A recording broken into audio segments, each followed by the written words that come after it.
Hi folks, welcome back to the Tabletop's Edge and our tutorial series on World in Flames, the Collector's Edition. Today we're going to be taking a look at the land units in the game. And we're not going to be examining any of the rules that govern movement, combat, that kind of stuff. We're just going to be focusing on the components themselves, on the playing pieces, and showing you how to read the playing pieces and understand all the information on them and how it's presented. So with that in mind, let's get started. Here we have some sample ground units from the game. And the first thing you're going to notice are the colors of the counters. WIF uses the color of the playing piece to indicate nationality. So for instance, the gray piece here is a German unit, the brown one belongs to the Soviet Union, dark green is American, we have red for the Japanese, and for minor countries, they'll have a color as well as a two-letter abbreviation of the country itself. So in this case, we have a Yugoslavian unit in white, and we have a Turkish unit in purple. After determining the nationality of the counter by its color, the next piece of information you'll want to know is what type of unit it is, and that's determined by the symbol that you find in the middle of the counter. Now, WIF uses standard NATO symbology, so this would be an infantry corps, this is an armor unit, these are Marines. If you don't recognize any of the symbols, you can find that information as well as everything else we're talking about today on pages 4 and 5 of the rulebook in the unit description charts. Now in WIF, there are two sizes of units. There are large units and small units. The large units are designated by the 3X's or 4X's and sometimes 5X's across the top of the unit symbol. A 3X unit is a corps, 4X's are armies, and 5X's indicate army groups. But in the game, they're all functionally the same. These are large units. The small units in the game are represented by the units with 2X's above the unit symbol. Those are divisions. And for simplicity, WIF will refer to all of the large units as corps and all of the small units as divisions.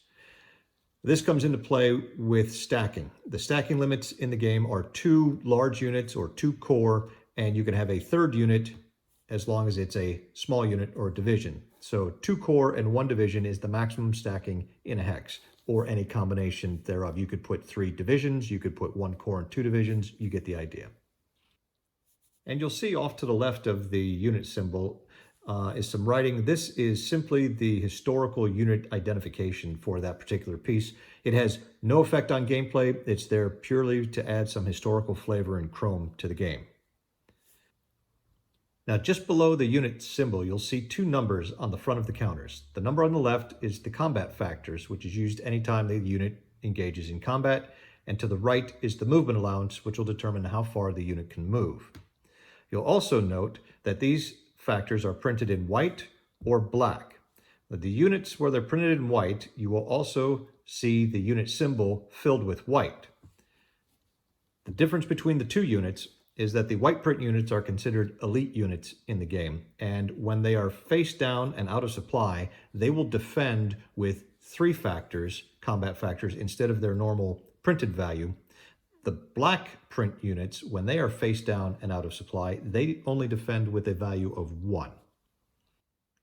Now, one special type of land unit is the headquarters unit. Here's an example down in the lower left-hand corner. Headquarters units will usually have 5 X's across the top indicating army group size.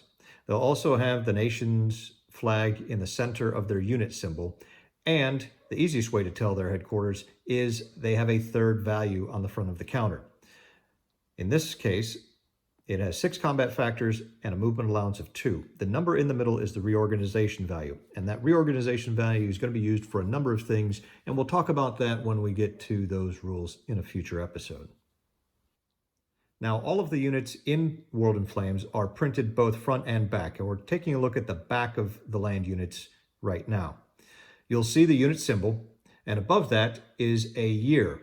This is the year in which that piece will enter the nation's force pool. So prior to that, it's not in the game, it's not eligible to be built or placed on map. Below the unit symbol, you'll see 2 numbers again. The number in the green circle is the cost in build points to build that particular unit.